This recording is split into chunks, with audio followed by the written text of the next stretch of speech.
Friends, अब question number 11 हम देखेंगे। According to fluid mosaic model of plasma membrane, it is composed of. Option है cellulose, hemicellulose, phospholipid, integral protein, phospholipid, extrinsic and intrinsic protein, phospholipid and hemicellulose. अच्छा, दो term है। एक term है plasma membrane, समझ लेते हैं theory इसका। प्लाज्मा मेम्ब्रेन और एक है सेल मेम्ब्रेन। सेल मेम्ब्रेन, ठीक। तो प्लाज्मा मेम्ब्रेन और सेल मेम्ब्रेन टर्म एक ही है, लेकिन सेल मेम्ब्रेन टर्म जो है वो प्रोकैरियोट्स प्लाज्मा मेम्ब्रेन के लिए यूज किया जाता है। प्रोकैरियोट्स प्लाज्मा मेम्ब्रेन के लिए टर्म क्या यूज किया जाता है, जो है सेल मेम्ब्रेन। जैसे हो गया bacteria and BGA, blue green algae. तो प्लाज्मा मेम्ब्रेन सेल मेम्ब्रेन दोनों एक ही चीजें हैं, लेकिन जो प्लाज्मा मेम्ब्रेन जो है प्रोकैरियोट्स की होती है, जैसे बैक्टीरिया और ब्लू ग्रीन एल्गी की, तो उसको हम लोग कह देते हैं सेल मेम्ब्रेन, ठीक। अब क्वेश्चन पे चलते हैं। हमने थोड़ा सा बताया था आपको फ्लूइड मोज़ेक मॉडल। तो सेल मेम्ब्रेन की स्ट्रक्चर के लिए तीन थ्योरी दी गई। पहला था लिपॉइड मॉडल, दूसरा था यूनिट मेम्ब्रेन,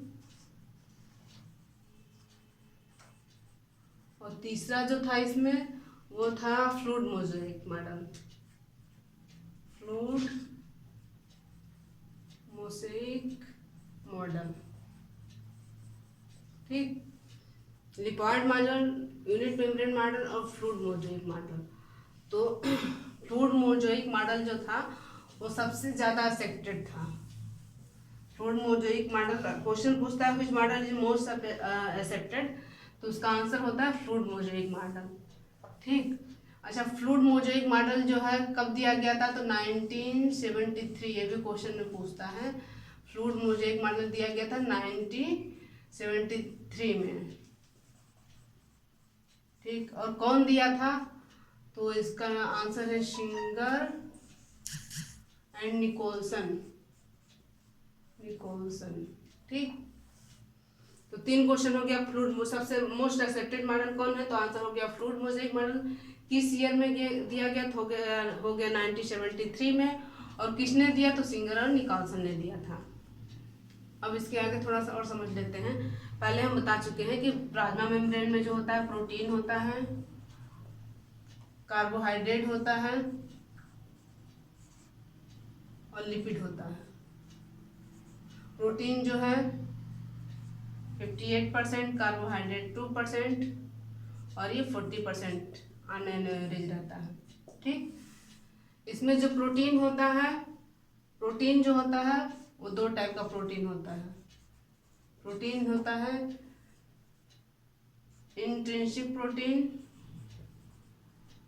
और दूसरा होता है एक्सट्रिंसिक प्रोटीन।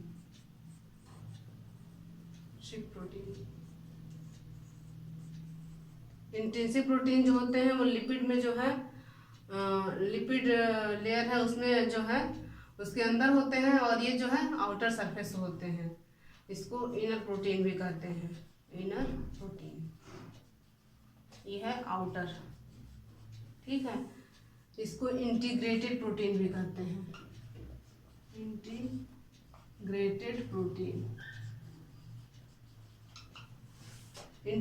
प्रोटीन जो है, इसको जो है हम इजली जो है सेल मेम्ब्रेन से अलग नहीं कर सकते हैं, लेकिन एक्सट्रिंसिक प्रोटीन को इजली हम सेपरेट कर सकते हैं। इजली सेपरेटेड, ठीक।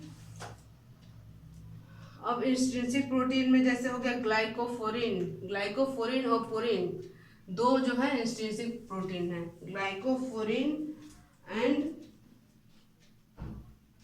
ग्लाइकोफोरिन जो है इंट्रिंसिक प्रोटीन है। इंट्रिंसिक जो है ग्लाइकोफोरिन इंट्रिंसिक ग्लाइकोफोरिन, ठीक, ये पाया जाता है यूकैरियोट्स में, यूकैरियोट्स। ग्लाइकोफोरिन जो है मेन इंट्रिंसिक प्रोटीन होता है जो यूकैरियोट में पाया जाता है। पोरिन जो होता है ये भी इंट्रिंसिक प्रोटीन होता है, प्रोटीन होता है जो पाया जाता है माइटोकॉन्ड्रिया,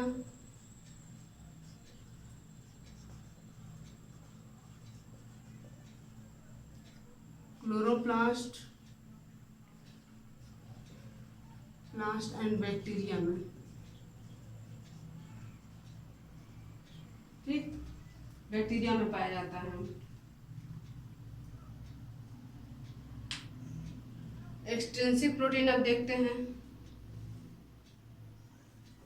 एक्सट्रिंसिक प्रोटीन, इंट्रिंसिक हो गया, extrinsic protein, extrinsic protein spectrin, translocases, permeases जो आउटर सरफेस में होते हैं इजिली सेपरेट हो सकते हैं, उनको क्या कहते हैं एक्सट्रिंसिक प्रोटीन। जैसे ट्रांसलोकेजेस, स्पेक्ट्रिन, परमिएज, ठीक हो गया। अब कार्बोहाइड्रेट में पता ही है ग्लाइकोप्रोटीन एंड ग्लाइकोलिपिड होता है, और लिपिड में मेन जो होता है फास्फोलिपिड,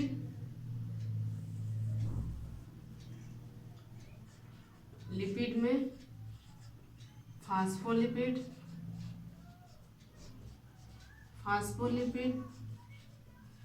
सिफेलिन,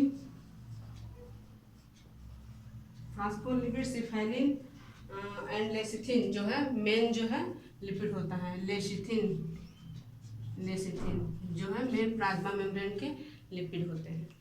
ये लिपिड जो अगर प्लाज्मा मेम्ब्रेन में फैट स्ट्रक्चर हमने बताया था कि अगर फैटी एसिड टेल को ये बढ़ा दिया जाए तो क्या होगा, फ्लूइडिटी इंक्रीज हो जाएगी, fluidity increases, fatty acid tail को बढ़ा देंगे तो फ्लूइडिटी इंक्रीज हो जाएगी।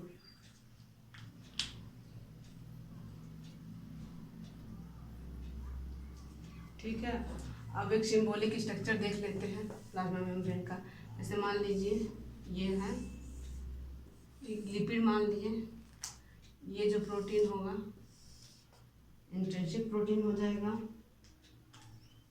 ये जो सरफेस पे प्रोटीन रहेंगे ये एक्सट्रिंसिक प्रोटीन हो जाएंगे, ठीक, और ये जो है लिपिड है, एक्सट्रिंसिक प्रोटीन, इंट्रिंसिक प्रोटीन, ठीक।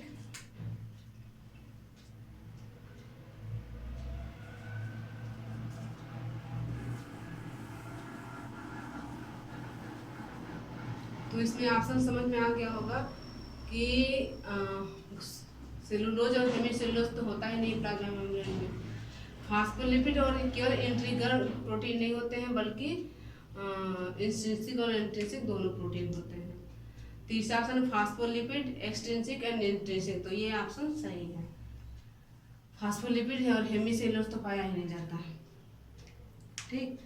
अब क्वेश्चन नंबर 12 है carbohydrate which present in cell membrane takes part in, मतलब क्या करता है, transport of substances, cell recognition, attachment to microfilament, attachment to microtubule.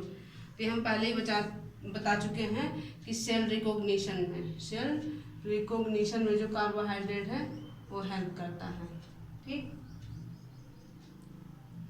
देखिए क्वेश्चन आ गया अभी, plasma membrane is fluid structure due to presence of, तो ऑप्शन में है carbohydrate, lipid, glycoprotein and polysaccharide. तो पॉलीसेकेराइड ऐसा कुछ है नहीं, ग्लाइकोप्रोटीन रिकॉग्निशन में हेल्प करता है, कार्बोहाइड्रेट भी उसी में करता है, और लिपिड जो है ये जो रिस्पॉन्सिबल होता है फ्लूइड नेचर के लिए इसके, ठीक।